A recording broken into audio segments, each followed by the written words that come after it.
the graph of y equals ln x for x is an element on a closed interval between 1 and e. Basically, x is between 1 and e inclusive, is revolved through 2 pi about the y-axis.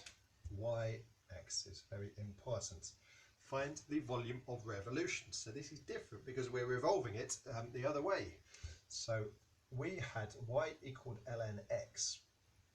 And if you consult your formula book, it says that the volume of revolution, volume equals pi, so between b and a, pi times the integral of y squared dx, or it equals between b and a of pi, I keep forgetting that pi, pi times the integral of x squared dy.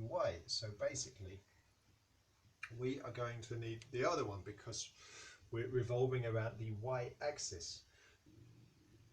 So what we are going to have to do is get an expression for x in terms of y. So what we have is y equals ln x. So that must mean that x equals e to the y. Okay, so that's the first bit. We're also going to have to look at this. So before, if we were revolving around the x-axis, then we need to evaluate the integral between 1 and e. But what we're going to have to do, we're going to have to turn these x values into corresponding y values. So if x equals 1, or y equals ln 1, as in the power you need to raise e2 to get 1, so equals 0. So if x equals e, y equals ln e, power you need to raise e2 to get e, well that must equal 1. So now the volume equals pi times the integral between 1 and 0, or 0 and 1, of e to the y, so remember it's x squared dy, so e to the y squared dy. So we've got x written in terms of y. So that is going to be equals pi times the integral from 1 to 0 of e to the 2y dy.